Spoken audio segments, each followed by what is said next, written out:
Hello, welcome members and guests. Good morning. This is Wednesday, March 1st, 2021. I hereby call the Subcommittee on Elections and Campaign Finance to order. Madam Secretary, please take the roll. Representative Holtzclaw, Representative Love, here. Representative Manis, Representative Shaw, here. Representative Williams, Representative Wright, here. Chairman Crawford, here. Chairman Rudd, here. Chairman Rudd, you have a quorum. Thank you. Are there any personal orders before we begin? Seeing none, we have several bills today. Several have been rolled. The following bills, at the request of the sponsors, have been rolled 1 week. HB 20, which is item number 1, HB 1201 by Speaker Sexton, rolled 1 week. HB 1157 by Representative Stewart, rolled 1 week. Let's see, Chairman Powers, HB 1527, rolled 1 week. HB 1193 by Chairman Garrett, rolled 1 week. And now we can get down to business. First up will be item number 3, HB 1324 by Representative Hardaway. Motion. He's not here. We'll roll that to the bottom of the calendar, today's calendar. Let's see, next up is HB 1486 by Representative Towns. Not here. He is not here. We'll roll that to the bottom of today's calendar. And next will be HB 0966 by Representative Carringer. She's short, but I don't think she's here. We will roll that to the bottom of today's calendar. Let's see, Representative Shaw, it's your time to shine, HB 0387. We have a motion, we have a second. Thank you, Mr. Chairman. Members, can I sit here, Mr. Chairman? Yes, sir. All right, thank you so much. Mighty good pilot program that I bring before this committee today, and I know you're just going to shout when I tell you about it. This pilot program, of course, this originated from Senator Gilmore, and she asked me to carry it on this side. And what it would do is it would allow in short terms, and I'll explain it in full time. We had an amendment filed, but the amendment didn't get here in time today. And I don't even know what the amendment says. And what I would like to do is to explain what I have today and ask you if we could roll it for we can bring the amendment, which would make the full bill. But it actually gives those who are incarcerated, it wants to start a pilot program to give those who are incarcerated here in Davidson County an opportunity to vote if they qualify, and that would be based upon the participation of the local sheriff department and so forth. And what it says, and I need to read this, Mr. Chairman, that under Tennessee law, all adult citizens who have not been convicted of a felon are eligible to vote in national, state, and local elections. This includes the people who are currently detained in county jails, most of whom either have not been convicted of any crime or are serving time for misdemeanor convictions.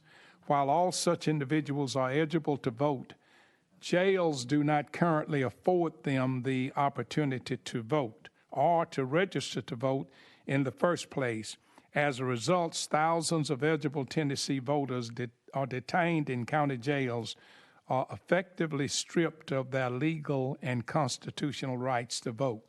So what the sponsor or the main sponsor of the bill is asking for is that we would do a pilot program here in Madison County under the directions of the Sheriff Department to see if this pilot program would work effectively to allow those victims an opportunity to vote if they qualified to vote. Now, again, I apologize because we've been trying to get an amendment and I didn't get it in time. I don't know how much change the amendment would make in this. But if I could, first of all, ask for a week's roll and having a discussion today that we needed to have on this.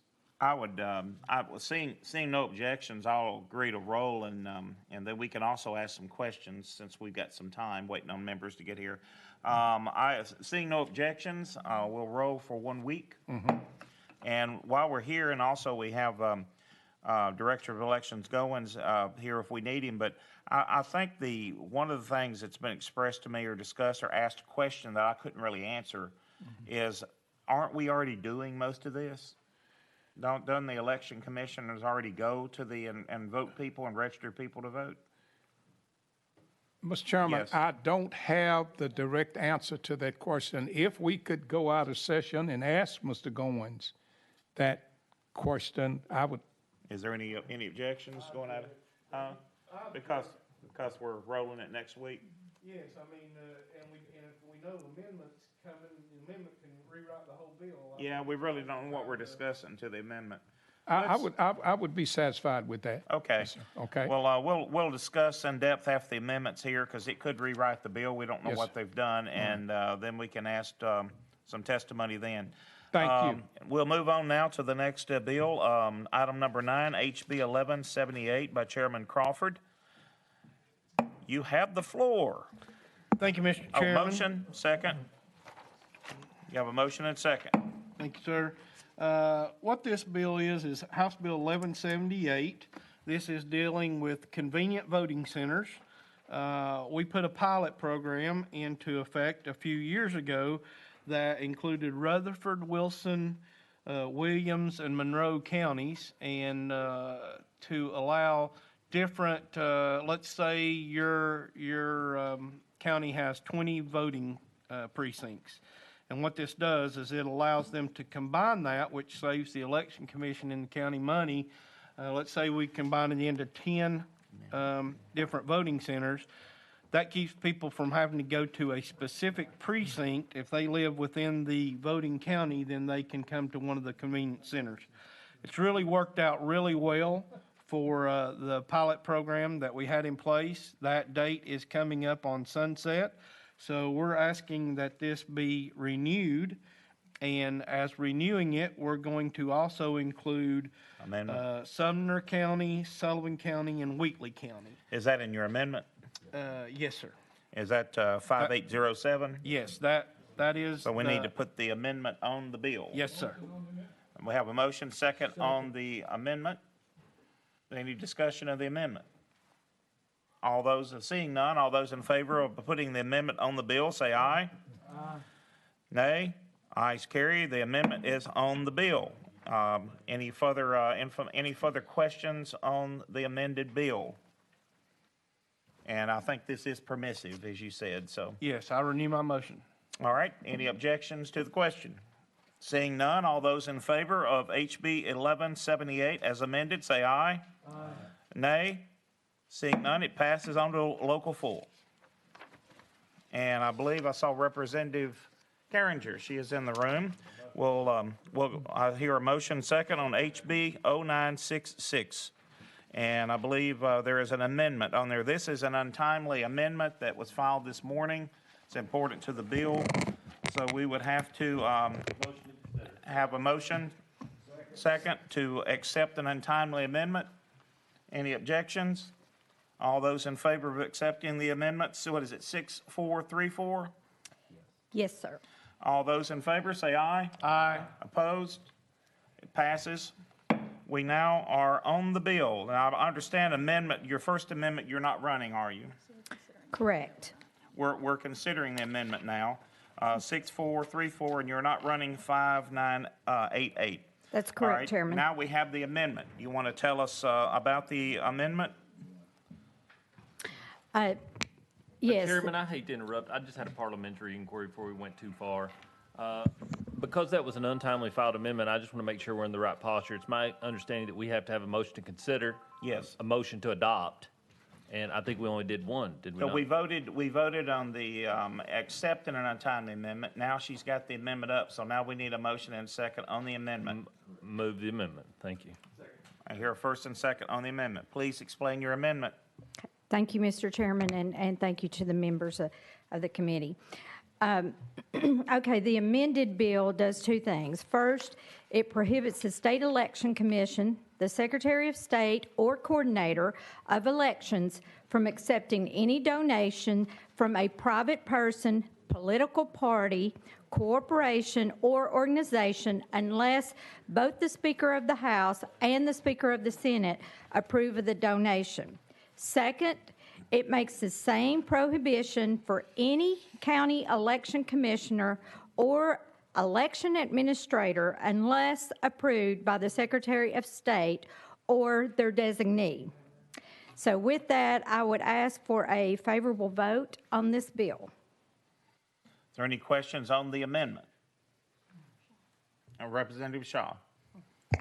Thank you, and thank you, sponsor, for this. I think we had something like this last year, not last year, last week from some sponsors. I guess my concern is small election commissioners like mine and probably, I don't know how many other folks up here. You know, a few extra dollars for mail out and things like that kind of helps us out sometime. I guess I would ask you why is it necessary to cut these funds off? Is it causing some interference in elections or something of that nature? Well, and obviously, yes, it could. So we're wanting to bring the transparency and not be involved in any of that. Representative Shaw, go ahead. If you don't mind, I mean, can you kind of give me an example of what problem it is causing? I'm trying to figure out what problems we're having. Yes, and I have Alexandria Honeycutt that is available to speak on that, and so. I mean, I know some things, but I think that she or Mark could be more detailed about it.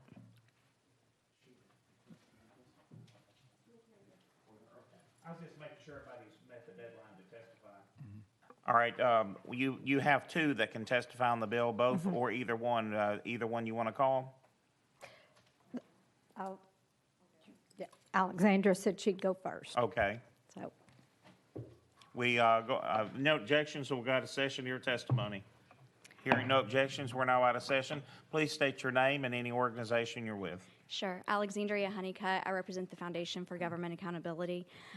What we saw in this past election, and I don't want to speak on behalf of the Secretary of State, but we've had numerous meetings with them, and there were certain organizations that did contact them numerous times to allow them to give grants to them. They declined those grants. They then went to the local governments and asked for the local governments to accept those. All of the local governments, to our knowledge, did not accept those, except for one. Davidson County did. They accepted, I think, $475,000. What we are finding is that in a lot of instances, and again, Tennessee has great statute in place and great election laws, but this is just tightening that up a little bit. What we are finding is in some states, and we don't want this to happen here, is that when they give those grants, there's nothing tied to those, and there's not any transparency as far as what they're being used for, what areas that they are being used for, and so they could very well, if you have an election commissioner that receives the money, target just one specific area, not spread that out, and so we just want to make sure there's some transparency there as to how it's been used, and to have some oversight as to if it is allowed to be received, that we're aware of that. Representative Shaw. Thank you, Mr. Chairman. So would we have been more effective to say then if you receive those grants, you have to spread them out? For instance, they have to be used for that purpose rather than just cutting off the funds. I guess my real concern is, especially for small towns like me, is I know how important sometimes those extra funds are, but I certainly would want them to be used fairly, not just for a particular party, but for the entire Sure. registry of elections. Sure. So two things. We did include, for instance, in this past election, the FedEx Forum was used for an in-kind donation for voters to go to vote. We obviously do not want to hinder that. And so we did put in language that things such as that for in-kind donations of that magnitude would be allowed, and just needed to be verified that was used for an in-kind donation. Sanitizer, certain mailers, those types of things we included in this legislation to make sure that was able to continue to happen. I would also say, as far as the grants that were asked to be used, this would still allow them to receive them if they got the permission to do so, either at the local level by the Secretary of State and the Election Commission at the state level. They would still be able to receive those. They would just need that approval at the state level. I reserve my other question for Mr. Goins if he comes up. Thank you. Any other questions of this testimony, this witness? Seeing none, thank you. And I guess Director Goins, if you want to step forward while we're out of session to answer any questions.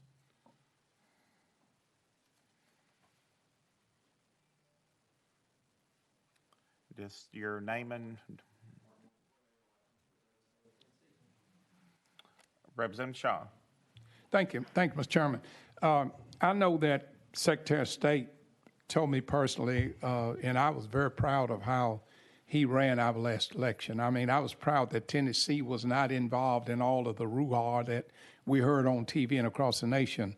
And having said that, what do you find wrong with leaving things in place like they are?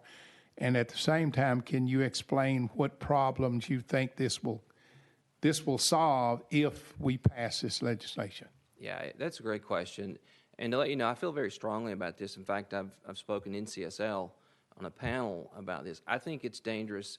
So what we have here, now this isn't political parties per se, but this would ban this. You had nonprofits who came in and actually operated like they were a government entity. And they said, we're going to fund certain things. Perhaps it's, funding an early voting site in a location. But they had stipulations in the beginning on grants, and then as it got toward the end, they did give some more flexibility to the election officials who took the funds.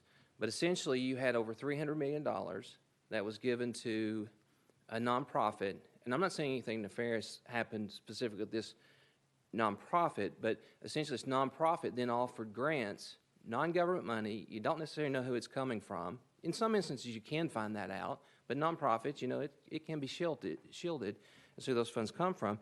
And then they said, we have a goal that this money would be sent a specific way. But here's where I see the bipartisanship in this, why I think on a bipartisan level, and this is what I heard when I spoke to NCSL. Imagine in 2015, former President Trump says, I'm going to give money to a nonprofit. Mike Bloomberg says, I'm going to give money to a nonprofit. And both of these nonprofits go out to county election officials or state election officials and says, if you will do A, B, and C, we're going to give you $400,000 to go out there and spend to do A, B, and C. Fast forward to 2020, both of those individuals were on the ballot. I think in that instance, the election officials who took the nonprofit funds, and if you knew who gave those funds, I think there's a conflict of interest there. I think it's a very dangerous step when we start taking private entity funds to give grants to decide how elections are going to be run, when realistically the folks who should make those decisions are sitting in this room are the local county commissions who fund them. So when we're not talking about, an outside organization coming in and doing what they typically do for political functions, it doesn't bar get out the vote activities for organizations that are currently doing those. It just says we're not going to give grants to the election commission to suddenly get them to go out and do get out the vote activities that we might be involved in. And so this is a slippery slope. It's the first time that I can recall we saw this much money it's the first time that I think in the history that we saw the private funds come in there to take up for this. There is what I would call the Hardeman County exception that you're talking about there. Certainly we, in developing our plan, we wanted to make sure that folks had a pen and could walk out with that pen, not using the same pen because of COVID-19. Many of the small counties went around to the banks, obviously didn't get involved with politicians. You couldn't have, elect Johnny Shaw and giving it out at the polling location. But certainly banks and those folks did give us donations. We got sanitizer donated. There is an exception that we worked with the organization to put in there, but that's the danger, and it's a bipartisan danger. And it's a danger that started in 2020, but once that toe got in the water, you had over $300 million of private funds that dictated in many states of how they were going to conduct their election. And I think that's dangerous. Representative Shaw? My last question, and I think I got this question not long ago from somebody. If an organization want to give, this may not be right, I'm going to say, but want to give the NAACP some money to get out the vote, how would it affect them? Would they be violating the law if this legislation passed? It doesn't. In that instance, that's continued activity that's not regulated by this legislation. This only applies as if the NAACP says, Hardeman County Election Commission, I'm going to give you some money. You go out and do what I'm asking you to do with that money. So it's only funds that go into the conduction of an election, so going into the Election Commission or to the state. And you notice that we're fair about this. We not only put in there, the language doesn't only apply to the counties, it hits us as well. Whoever the coordinator of election is, Secretary of State, they can't go out there and unilaterally do it. They're going to have to be some approval. And ultimately, if you look at the approval process, it's all going to come back to the General Assembly one way or another. Okay. Any other questions while we're out of session? Seeing none, well, thank you, Mr. Goins. Thank We'll you. go back into session. We're back on the bill as amended. Question on the Excuse bill. me. Hold it, one moment. We got Representative Williams had his hand up for a long time, been waiting, Just and it's not amended. Just a point of clarity for me. There's a lot been said here. We, as elected officials, we file campaign finance disclosures. There's ethical standards that we have to do. What this bill doesn't absolutely preclude any of this from happening. They just have to get the speakers and the lieutenant governor to approve it, or to the election secretary of state's office to do it. So this $300 million of shady money, it's an antiseptic. This bill is an antiseptic for that money. No one's saying that they can't spend the money. No one's saying they can't have it. They just have to do it out in the open, and they can't go directly to an election administrator to do it. And so I really appreciate the representative for this bill. I do think it's something that's needed. I do think we have turned a page in elections, obviously, in America, and the amount of monies that are being willing to spend in elections. And so any way we can put guide rails on it and make sure that the citizens know, and particularly our election administrators know, and Secretary of State's elections office, I think it's really important. So I really appreciate you running this bill, and I look forward to supporting it. Thank you. Now, we're still on the amendment. If there's no more questions, we'll vote on the amendment. Question on the amendment. All right, seeing no objections, all those in favor of the amendment, say aye. Aye. Opposed, say nay. Ayes have it. Now we're on the bill. Question on the bill. We have a question on the bill. There's no objections. All those in favor of the bill as amended, say aye. Aye. Opposed, say nay. Ayes have it. It goes on to full local. Thank you, Mr. Thank you. Chairman, and thank you, committee. Now we are, let's see, once again back at the bottom of the calendar. We are back to HB 1324 by Representative Hardaway. Yes, Representative Williams. Chairman Rudd, I recognize I'm out of order and we're waiting on people to show up in committee, but I noticed at the back of the room that Senator John Stevens' daughters are here in the back. I'd like to make them welcome. I do want for the body to know that the Senate sends their children here to learn about this process. And we welcome them here, and this is really how the good hard work of legislating is done. But big fan of Senator Stevens and now his daughters. Welcome to the Capitol. Thank you.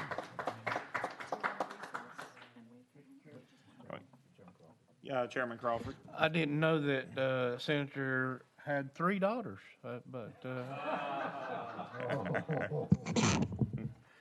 We have we're getting near the end of the calendar in a couple of week, or a week, or a couple of weeks, excuse me. And if we want, rather than keep rolling, we can take a brief recess to see if we have time to see if any of the other, we have two bills, Representative Towns and Representative Hardaway. We can recess briefly to give them time to get here. You want to take a 5-minute recess? Any objections? Chairman Hoscall. If you're going, calendar's going to continue on, I just roll them and not recess. Well, I don't want to roll them unless we have to, the calendar them, but that's up to the committee. I'm just saying if you want to.